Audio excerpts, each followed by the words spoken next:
China and Pakistan, 73 years of economic and strategic ties. What does it mean for the two countries and beyond? Hello, I'm Anand Naidu, and this is The Heat.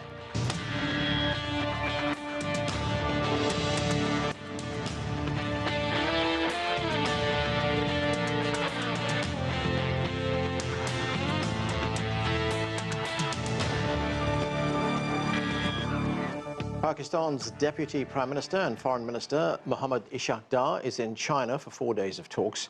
During his trip, he'll co-chair the 5th Pakistan-China Foreign Ministers' Strategic Dialogue with the Chinese Foreign Minister Wang Yi. They will also look to enhance bilateral ties. Under the China-Pakistan Economic Corridor, a flagship project under China's Belt and Road Initiative, Beijing has pledged more than $65 billion for road, rail and other infrastructure projects. This as Pakistan faces ongoing economic and security challenges. Well, there is much to talk about. Let's get to our panel. Gong is a professor at the University of International Business and Economics. Zoon Ahmed Khan is a research fellow with the Center for China and Globalization. Also with us is Victor Gar. He's a chair professor at Soochow University. And Shuja Nawaz is an author, analyst, and distinguished fellow at the Atlantic Council's South Asia Center. Thank you, everyone, for being with us. Shuja, let's start right here in the studio. Great to have you with us in person. So as I said, the Pakistani Deputy Prime Minister, who's also the Foreign Minister, Mohammad Ishaq, is in China for talks with the Chinese Foreign Minister, Wang Yi. Comes at a very crucial time when China and Pakistan is facing financial challenges, economic challenges, security challenges. How would you characterize their relationship right now? I think the relationship hasn't changed. It remains strong, but it's obviously run into some roadblocks. And that was the result partly of man-made disasters such as poor governance on the part of different Pakistani governments, successive governments, I should say, so that it isn't a single government that is to be held responsible, but also natural disasters.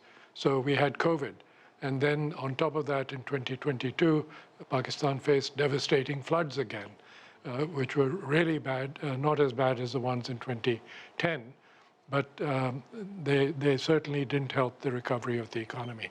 So the economy has been suffering, and successive governments have tried to get out of the deep hole that they found themselves with in COVID, but growth is only now close to 2%.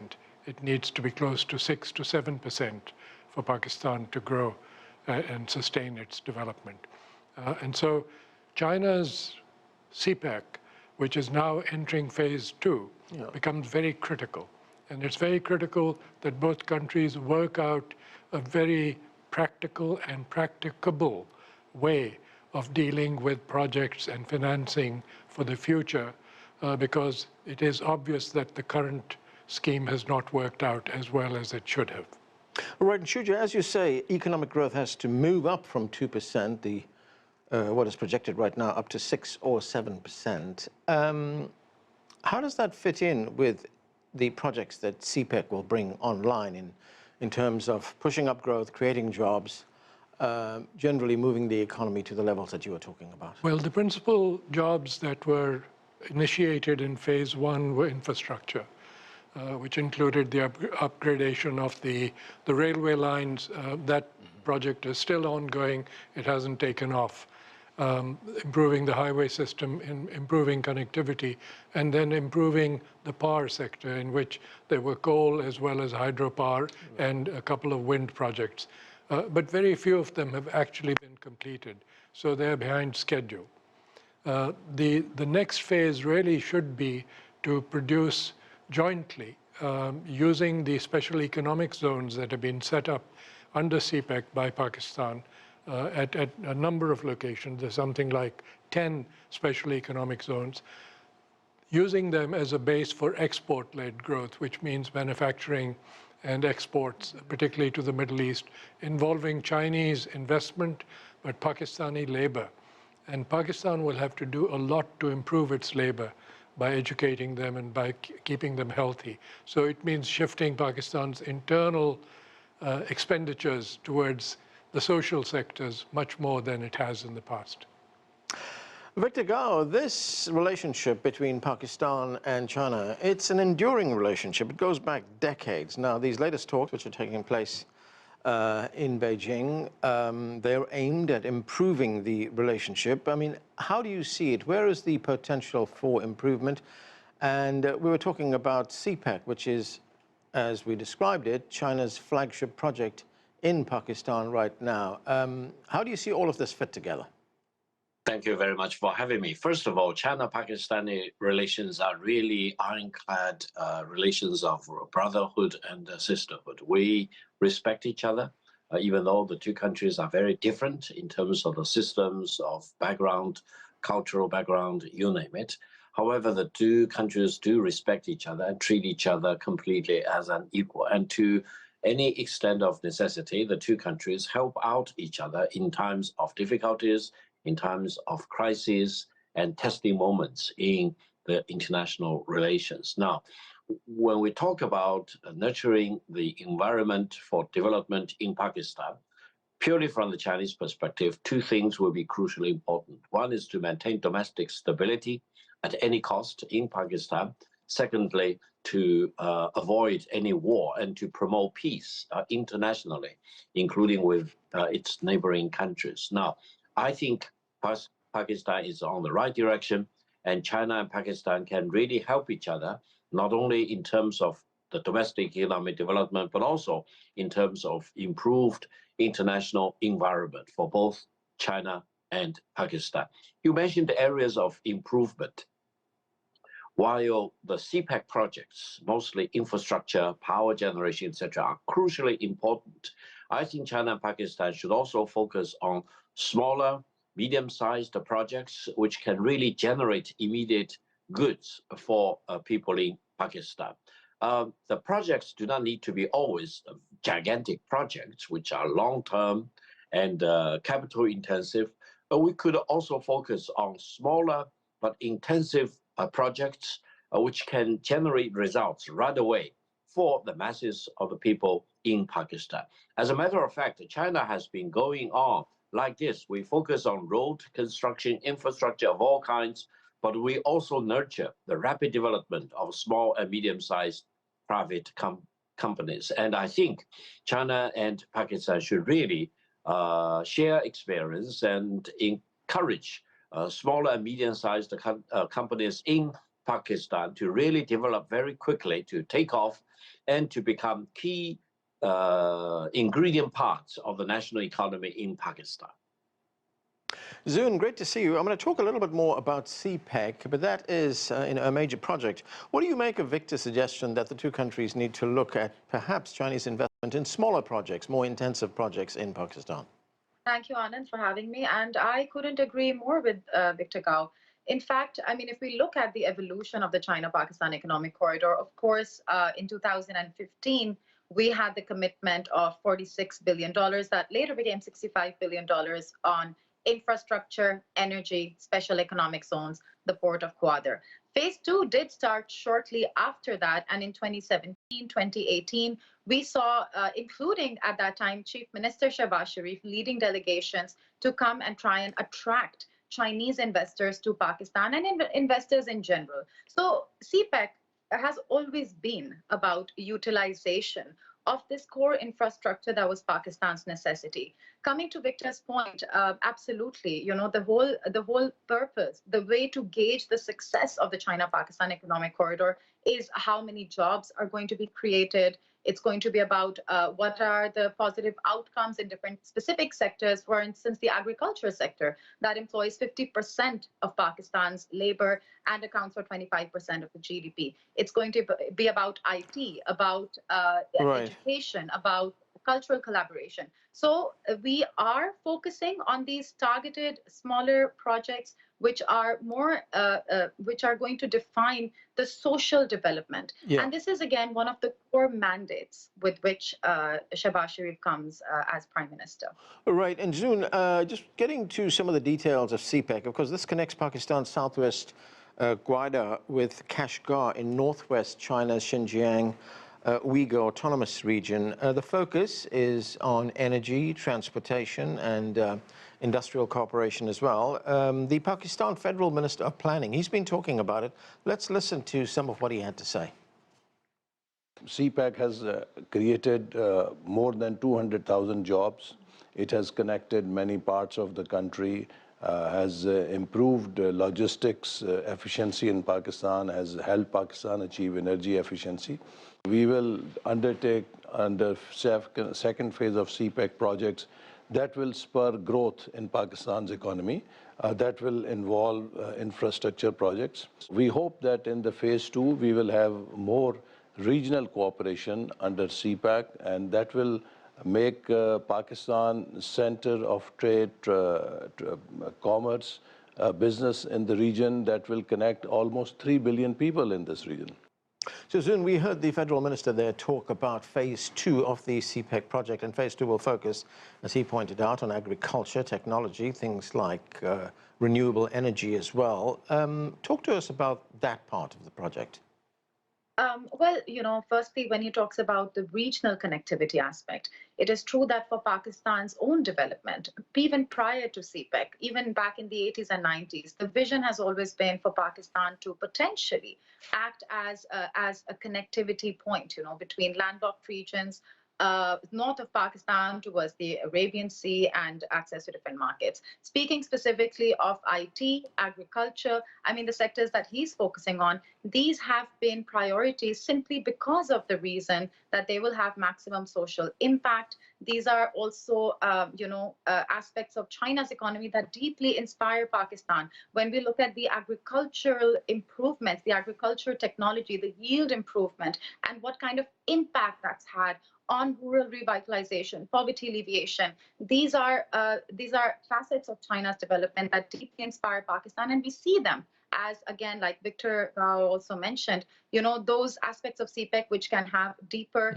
impact on social development. IT, again, is a sector where Pakistan, with young, emerging, dynamic population, we see immense potential. For many years now, China is a perfect partner. And even more importantly, the energy transition is critical. Shuja mentioned the floods in 2022. We have been investing and thinking about further enhancing our cooperation when it comes to energy resilience.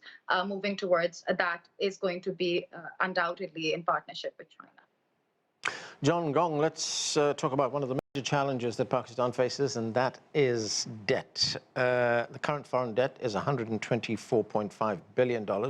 That's about 42% of GDP. And as we are aware, the country narrowly averted a debt default last summer. In fact, the finance minister was here just a few weeks ago trying to renegotiate some of that. And there's an understanding that there has been an agreement on finance for Pakistan. China has helped. It's helped with something like $2.4 billion in loans, rollover loans. But in terms of what this does and the impact it has on Pakistan's development plans, how will it impact the country? Well, in my view, the only path to get out of the debt problem is, of course, through economic development. The rapid GDP growth, for example, will be able to generate enough tax revenues and also profits on part of companies and debtors in Pakistan to pay off these debts. So at the end of the day, it's really the economic development that really counts.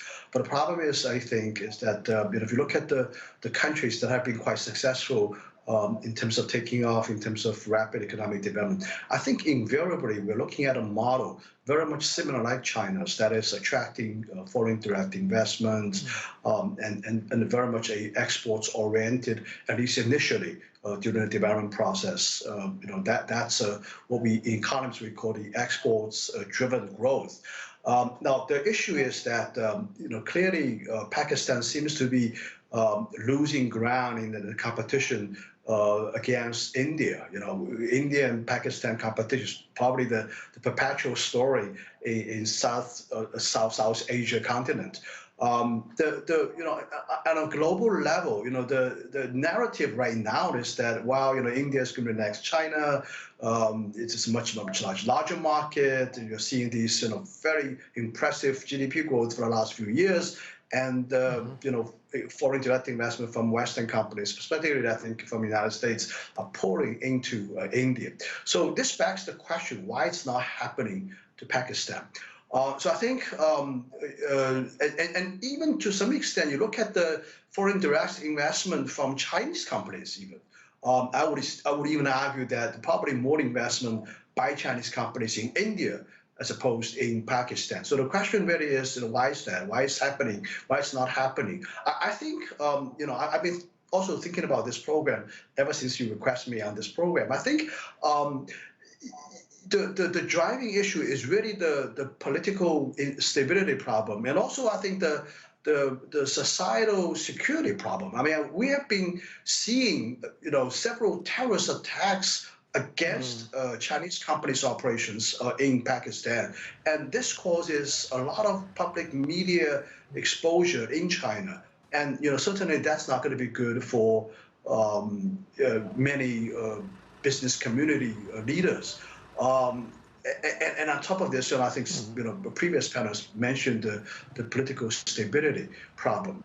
Shuja, I want to talk about the security issue that John talked about a minute ago. But first, what are your thoughts on the debt issue? As I said, the finance minister was here just a few weeks ago for the spring meetings at the IMF and the World Bank. You met him. What's your reading of the situation? I think he's up against it, and it's going to be an uphill battle for him. Within his own governmental system first, as well as within the economy in general, because the country has been used to very lax policies. The tax system is broke and broken, both. So, for instance, there is no income tax on agriculture income. And one study showed that half the members of parliament didn't pay any income tax. That's not a good model for a country of 245 million people, in which less than 2 million people are actually paying taxes. So that's one part of it. But the other part is that foreign direct investment only works when foreign investors see domestic investment taking place. Right. And that is not happening in Pakistan. And there are many reasons for that, apart from the heavy hand of government and regulations and bureaucratic controls. The political instability and the musical chairs that has been going on in the political system has not helped investment. So these are some of the underlying factors. Right. Now, the security issue is one which Pakistan can resolve and has tried to resolve politically, but it is now resorting primarily to the military means. Right. And that has not worked because insurgencies don't end with military victories. They end with some kind of political compromise between the center and the periphery. And I think Pakistan needs to learn that lesson because one key element of CPEC is the Western Corridor. Yeah. And that Western Corridor is Pakistan's responsibility. China is not building that. Pakistan said we will build that part, which goes through Khyber Pakhtunkhwa and Balochistan to connect to Gwadar. So Gwadar at the moment is not connected. Anything that comes in and out of Gwadar has to go to Karachi along the seacoast. And that's really not the ideal way of proceeding. So these are all factors. And just to cite a couple of examples of the small projects that were mentioned that are being done and should be done, taking advantage of the growth of the IT industry in Pakistan, which is growing at a rapid click and a lot of investment occurring there. The Chinese ambassador recently talked about this, and he talked about renewable energy, IT, and biotechnology. He also talked specifically of cooperation between China and Pakistan in a buffalo embryo laboratory, which was opened by a Chinese company in Pakistan. So these kind of things essentially put runs on the board. And then domestic investors, when they see this happening, will leap into it. And when they do that, then foreign investors will come in. Victor, you know, as both Shuja and John have said, China would have, at least Pakistan would have to make it more attractive for domestic investment to take place, for foreign investment to take place as well. But it is facing these security challenges right now. In fact, there were attacks on Chinese projects. Chinese personnel have been killed in that. President Xi said China is determined to improve relations, but he also urged Pakistan to guarantee the safety of Chinese workers. How big a concern is this? Well, this is indeed a challenge. And as I mentioned, from the Chinese philosophical perspective, no development can be achieved without domestic stability. And generally speaking, no real development can be achieved without global peace. So we need to, and I mean both China and Pakistan and many other countries, promote domestic stability as well as protect peace in the world. Now, a lot of challenge for Pakistan. After all, Pakistan borders with Afghanistan, which witnessed a 20-year-old war. And in Afghanistan, there is a big increase in terms of radicalization, extremism, which spilled over to neighboring countries, including Pakistan, as well as China's Xinjiang Autonomous Region. This is a real fact that we need to deal with. And I think this is also the reason why Shanghai Cooperation Organization were established immediately after the outbreak of the war in Afghanistan, initiated by the United States. And when the Americans left or ran away, they actually left Afghanistan in worse shape than it was before. And this was truly something of a great shame. And I think China and Pakistan and all the other Shanghai Cooperation Organization members really need to redouble themselves and rededicate themselves to this fight against radicalization, extremism, some of which, or if not most of which, spills over out of Afghanistan. Zoon, let's talk about the politics of Pakistan. I mean, we heard about some of that from Shuja, but what are your thoughts on that? There's a new government in place right now, led by the new Prime Minister, Shehbaz Sharif. President Xi congratulated him, becoming Pakistan's Prime Minister. I mean, how do you think these changes in Pakistan's leadership will impact the relationship with China, especially the economic and trade relationship?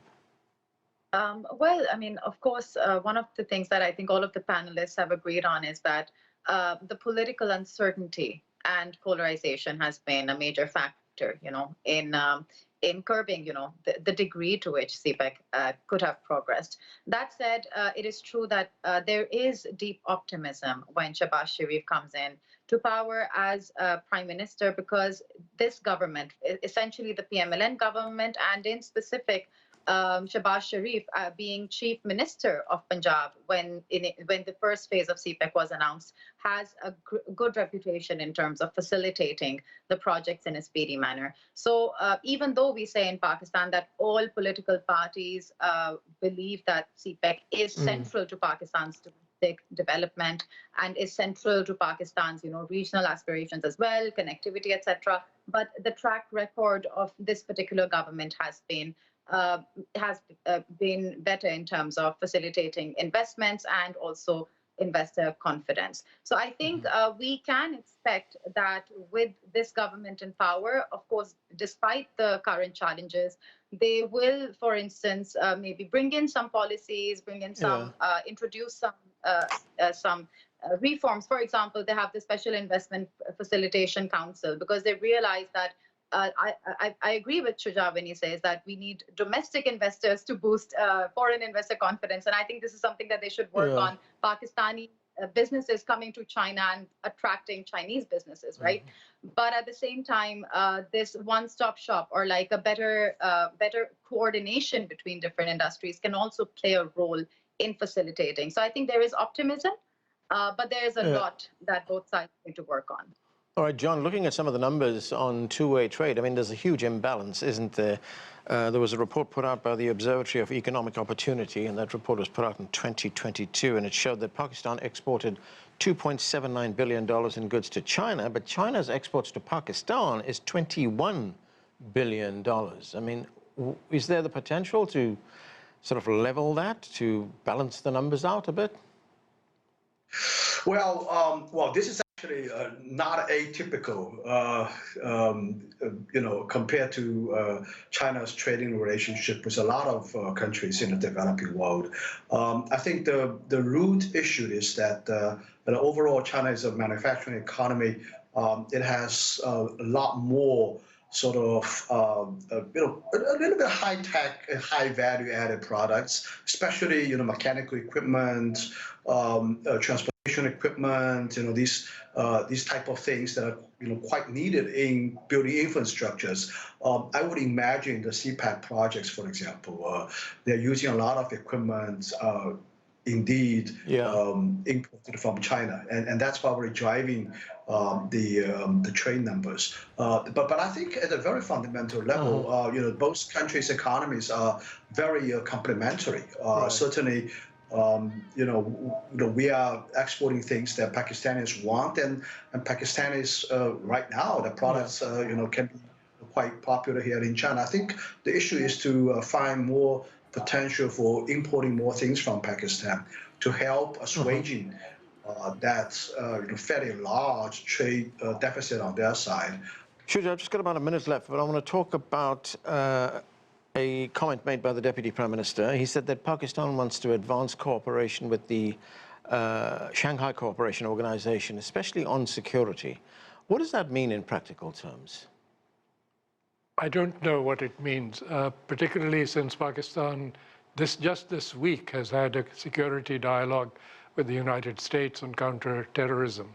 So Pakistan will have to be very careful in how it manages these security relationships with both the members of the Shanghai organization as well as the United States, because their interests may not be aligned. And particularly if Pakistan is looking to become the fulcrum for trade and development in the region. So I hope that we'll get some more details about that, other than the fact that I think Pakistan can help ensure that some of the terrorism and militancy that is spawned in neighboring Afghanistan is not exported into China. Okay, and that is where we have to leave it. Thank you to all of you for being with us. That's it for this edition of The Heat. I'm Anand Naidu in Washington, D.C.